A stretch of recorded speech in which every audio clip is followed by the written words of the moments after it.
Hello friends, आप लोग कैसे? उम्मीद करता हूँ सब अच्छे होंगे। आज अपन लोग एक नया काम करेंगे भाई। हमारे ईपीएस के टेस्टर के बारे में थोड़ी सी जनरल नॉलेज हम लोग देंगे। काफ़ी लोगों के फ़ोन आते हैं कि भाई आपकी मशीन के अंदर कौन सी गाड़ी का काम होता है, ये होता है कि वो होता है। मैं क्लियर आउट करना चाहता हूँ कि मारुति के अंदर सन 2000 मॉडल से हमारे ईपीएस आना शुरू हो गए थे, जिसको हम लोग बोलते हैं ये G4 के पास से हमारा ईपीएस स्टार्ट होना शुरू हो गया। तो सन 2022 तक जैसा बलिनो हो गई या इग्निस हो गई या सिलेरियो हो गई, वहां तक के हम लोग 99% काम कर सकते हैं। 99%। मैं आपको ये काम करके स्टार्ट करके दिखाता हूँ। जैसा मैंने ये ऑल्टो वैगनआर के ईपीएस के अंदर दो टाइप के कॉलम आते हैं, थोड़ा सा आदमी ने ध्यान रख लेना है। एक आता है 4 वार वाले का टॉर्क सेंसर और एक आता है तुम्हारे 5 वार वाले का टॉर्क सेंसर। जैसे कॉमन सी बात करूँ, वैगनआर का ईपीएस वैगनआर में ही चलता है, आयरलैंड का दूसरी कोई गाड़ी में नहीं चलता। ये हम लोग ने मशीन को ऑन किए, ये देखो, ये लेफ्ट कर दिया, ये राइट कर दिया, ये लेफ्ट कर दिया, ये राइट कर दिया, ये लेफ्ट कर दिया, ये राइट कर दिया, ये बंद करे, ये फिर हमने उसको लिया सेंटर में, फिर चालू कर दिया। ये देखो, ये हमारा लेफ्ट राइट घूमना चालू कर दिया। इसके अंदर हम लोग ने एक छोटा सा बटन दे दिया है। जब आपको ये 4 वायर की जगह पे अगर आपको 5 वायर टॉर्क सेंसर का काम करना, आप ये बटन दबा दोगे तो 5 वायर टॉर्क सेंसर का काम करेगा। इसके बाद में यही ईपीएस आता है तुम्हारा एक सिलेरियो के अंदर L6 और दूसरा ईपीएस आता है L7। ये दोनों ईपीएस अलग है, दोनों का काम करने का तरीका अलग है, दोनों के कॉलम का सिस्टम अलग है, दोनों के अंदर मतलब पीसीबी सिस्टम ही अलग है। तो ये ईपीएस इसमें नहीं चलेगा और ये ईपीएस उसमें नहीं चलेगा। मतलब अगर मैं आपको सीधा बता दूं, ये एक नॉर्मल ईपीएस के तरीके के तौर के ऊपर आप उसको चला सकते हैं। और ये ईपीएस का फंडा ये है, जब तक ये गाड़ी चालू नहीं होगी तब तक ये ईपीएस ऑन नहीं होगा। जैसा हमने ये ईपीएस के लिए हमने बताया कि आपको सिर्फ एक ही बटन दबाना है और हमारा ईपीएस ऑन हो जाता है। ये देखिए, और ये ईपीएस चलाने के लिए आपको मैं भी सीधा सीधा काम करके दिखाता हूं आपको। हमको ये दोनों बटन सिलेक्ट करने पड़ेंगे। ये तुम्हारा वैगनआर 2020, 21, 22 के अंदर ईपीएस आता है DA D1 करके।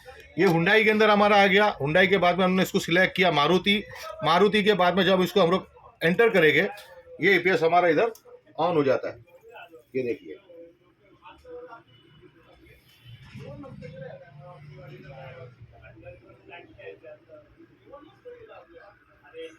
ये ईपीएसओ के अंदर मतलब ये फर्क है, ये नॉर्मल ईपीएस नहीं है, ये ईपीएस अलग है। मतलब 2020, 21, 22, 18, 19, 20, 21, 22 के अंदर ये गाड़ियों के अंदर, ये वैगनआर के अंदर ईपीएस ये DA D1 टाइप का ईपीएस तुम्हारे को आता है, जिसके अंदर ये तुम्हारा FA तुम्हारा एक्सप्रेसो और ये तुम्हारा सिलेरियो, ये तुम्हारा वैगनआर, ये इसके अंदर तुम्हारा ईपीएस। यहाँ तक कि आपके जो नई सियाज आई है, सियाज का भी ईपीएस आप इसी के ऊपर आप चेक कर सकते हो।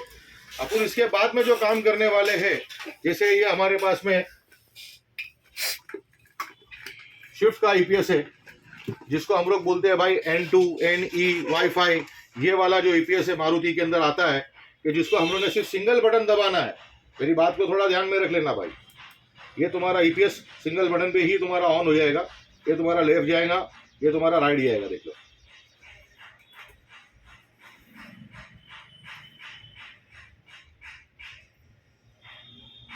मतलब ये आप 100% चेक कर सकते हो तुम्हारे को भाई ईपीएस में तकलीफ है नहीं है, या जिसको लेके बेचना है और काम करने वाले कम से कम 100% उसके वीडियो बना के अपने कस्टमर को सेटिस्फाइड कर सकते हैं कि भाई हमने जो चीज़ हमारे पास में ईपीएस रिपेयर के लिए आया, हमने उसको 110% उसको रिपेयर कर दिया।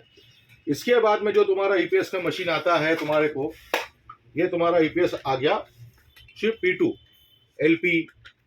ये वाले जो ईपीएस आते हैं तुम्हारे, ये तुम्हारे एर्टिगा के अंदर आता है। 12-16 की गाड़ियों के बाद में तुम्हारा ये ईपीएस आना एर्टिगा वगैरह में आता है, जिसके अंदर हमारे को ये दोनों बटन सिलेक्ट करने के हैं।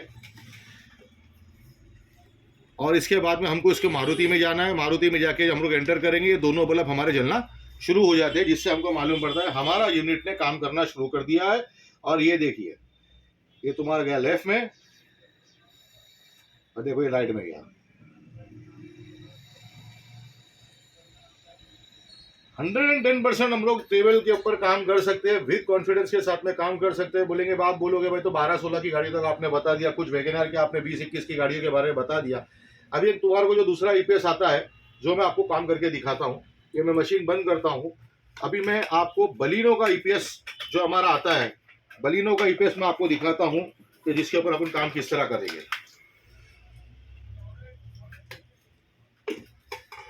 ये इनबिल्ट मोटर आता है कॉलम के साथ में। ये वायर हमने लिए, ये वायर हमने यहाँ पर ली, इसको रख दिया। 1 मिनट लगेगा उसको सेटअप करने में।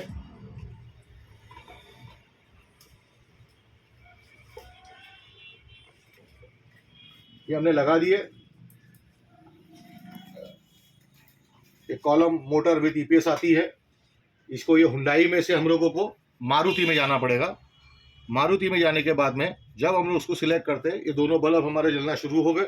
अब ये मोटर का कॉलम तुम्हारा हमारे इसके पास में है। ये देखिए, ये ईपीएस के अंदर हमारे को दिक्कत ये आती है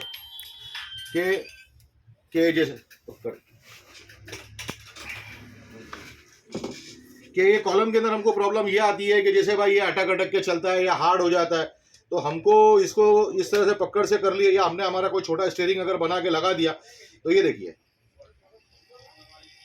ईपीएस की मोटर के अंदर आवाज़ भी है, तो भी तुम्हारे को पता है इसकी बेरिंग में आवाज़ आना शुरू हो गई। मतलब तुमको काम करने के लिए तुम्हारे को दिक्कत नहीं, किस तरह तुम्हारा काम करता है। ये बलिनो के अंदर जो न्यू मॉडल की तुम्हारी बलिनो हो गई, ब्रीजा हो गई, जिसके अंदर ये स्विफ्ट है, मतलब जिसके अंदर इनबिल्ट कॉलम के अंदर मोटर ईपीएस आती है, ये आप काम कर सकते हैं।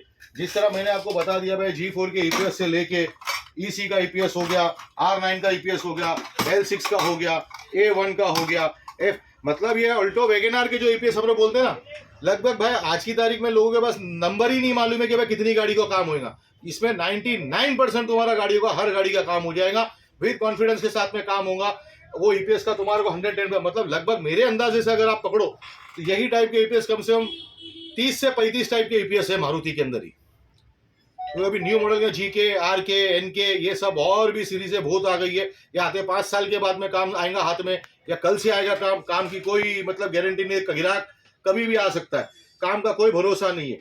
आपको काम करने के लिए कॉन्फिडेंस के साथ में काम करो। बेस्ट चीज़ है तुम्हारे को ये हमारा स्टार ईपीएस टेस्टर, और जिनको अपडेट करवाना है, जिन्होंने मेरे पास से पहले भी मशीन ली है, वो भी अपडेट करवा सकते हैं। ठीक है भाई साहब, मिलते हैं अगले वीडियो के अंदर कि हमारी मशीन के अंदर और कौन सी गाड़ी का काम होता है। ये मैंने आपको क्लियरली मारुति के सेगमेंट के बारे में बताया हुआ है, आपको मैं इसके बाद में बताऊंगा हुंडई के अंदर। ठीक है, मिलते हैं नेक्स्ट वीडियो में।